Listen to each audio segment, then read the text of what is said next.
going to be sharing with you in this video how to put in less effort and get actually more results out of the situation. Because the truth is that a lot of people are putting in less effort than you, but they're getting more of a return on the actions that they're taking. And I think that there's a reason for this, and I'm going to be sharing with you in this video what I believe those reasons are, so that you can get more leverage on the actions that you're taking and get more results out of less work.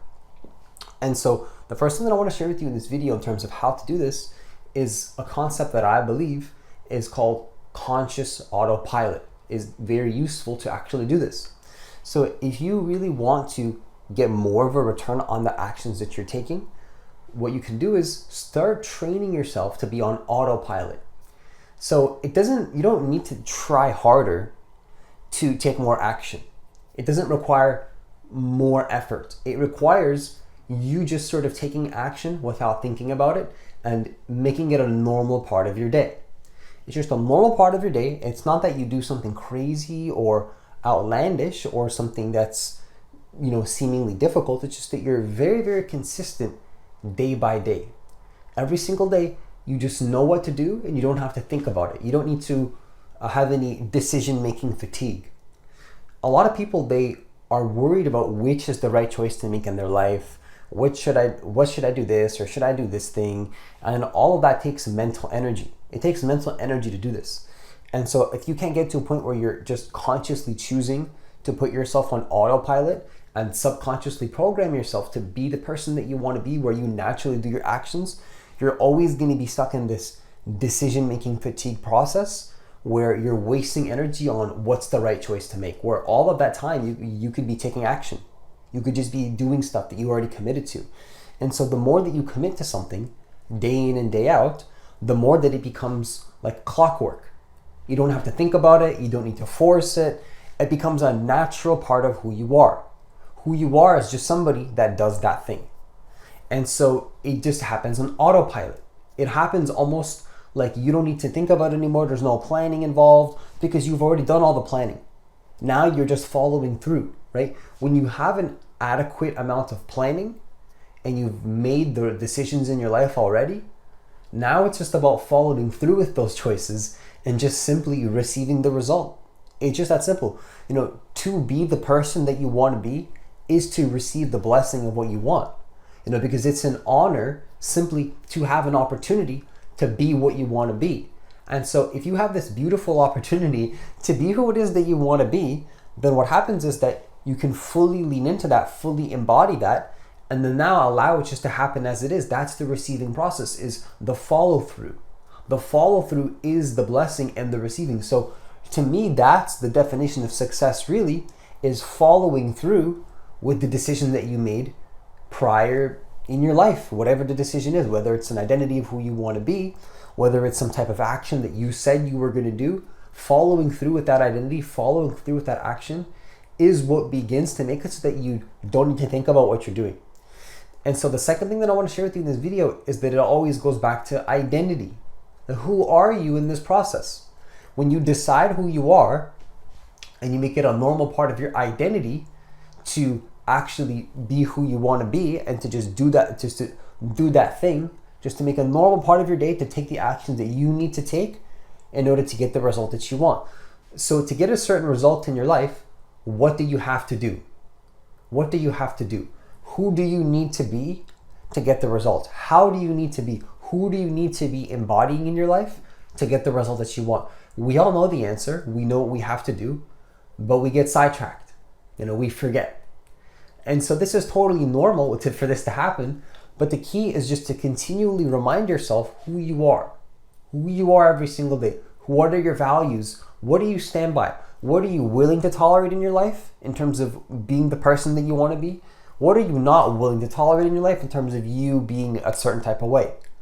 Because if you're willing to tolerate something that's out of alignment with your identity, that's going to put you in a state of resistance and, in what I call, again, decision-making fatigue, a state of decision-making fatigue, where you can't even get into a state of leverage where you're putting in less effort to get more results.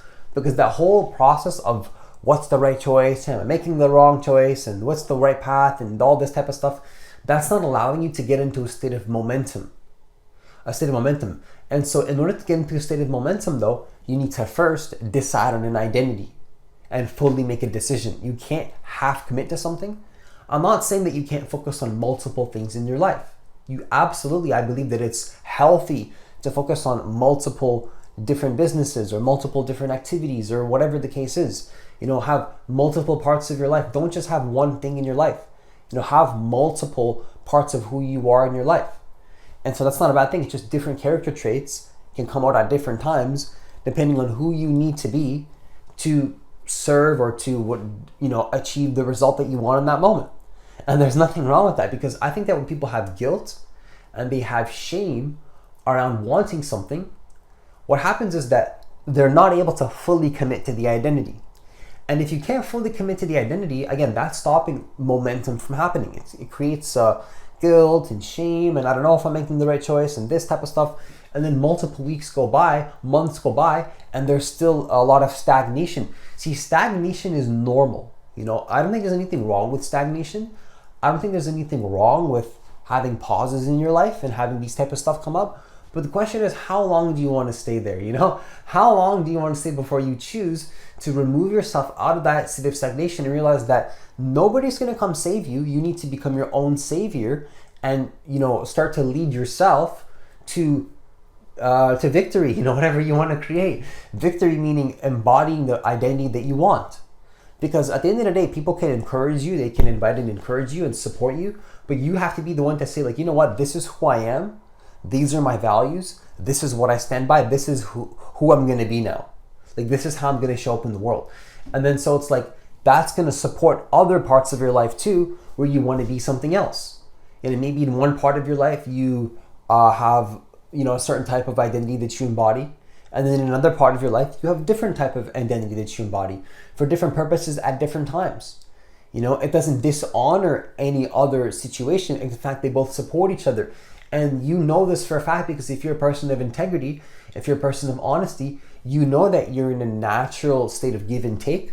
So each different version of yourself that comes out is totally honorable to the moment and doesn't dishonor the past or the future of who you're going to be next time later in the day as well. All of the different parts of you should work in symbiosis, sort of, where they all help each other and support each other for you to be that one person in the end, if that makes any sense. But the key is to embody who you want to be moment to moment. Fully embody your identity. When you fully commit to one identity, when you fully commit to who you want to be, that's going to help you to get, in the end, less effort and get more results out of the efforts that you put in, because there's no decision-making fatigue. And so the third thing that I want to share with you in this video is to get into a state of leverage because you're in a state of momentum. So you have so much momentum, you have so much ease in the actions that you're taking because of the consistency and the commitment that you followed consistently to get to where you are. Now you have leverage. So the actions that you're taking literally are worth more value than when you started. Because now you have possibly 10,000 or hundreds of thousands of hours more effort that you put in the past, where now the actions that you're taking are just higher quality actions. Because you've done consistent quality and conscious action over a long period of time. That's very powerful. If you can take, not just high quantity, but also high quality and conscious actions in combination with high quantity as well, what happens is that you build powerful momentum, you build strong leverage. Your leverage becomes extremely powerful because, if there's two people that one person has 100,000 hours in that field, another person has 10,000 hours. Who are you going to trust more? Who's going to have more credibility from your eyes? Because for me, the decision is very clear. If you know who has more effort that they put in, you know that the actions that they're going to be taking are going to be worth more. They're literally going to get more results out of less effort because of the previous effort that they put in. And that might sound like common sense, but I think that we can forget that long-term consistency always wins. When you try to go for short-term results and you want things right now, usually you end up feeling more upset and more frustrated than you started, because you had false expectations and you thought that things are just going to be perfect. But then when you have realistic expectations, you think long term, typically what happens is that you get better short term results anyway as well. Because you stop attaching to the long term, you stop believing that it has to happen right now, you start taking quality and conscious and consistent action, and then in the end, before you know it, you have momentum and you're just taking less effort in your actions, but they're so high quality, you're just getting more results out of it. And that happens through consistency, through discipline, through excellence, through not just believing in your emotions, but believing in your commitment to your vision and who you want to be. Because your emotions are going to fluctuate throughout the day. You know, you might feel sad one day, you might be very happy another day. But what's not going to change is your discipline and your commitment to the identity that you choose and your willingness to take action and turn any pain or resistance and suffering into just more action. That's a beautiful art form that a person can do, is to take negativity, turn that into quality and conscious action, and do that again and repeat that process consistently for a long period of time. You know, if somebody can do this, what happens is that they're going to get more out of the actions that they're taking. And you're going to be able to stop forcing results in your life, but simply allow them to come into your life by having the right level of consistent force. You know, realistically, you know how much you can do, you know the capacity that you have to give and to take action, and so you do that quality action consistently every single day, or however much on a consistent basis you need to do, whether it's every single day, whether it's once a week, whether it's once a month, whatever it is. When you're consistent, that's what's going to help you to get into this state of just allowing things to happen, where you don't need to, again, force the result, but you're just being who it is that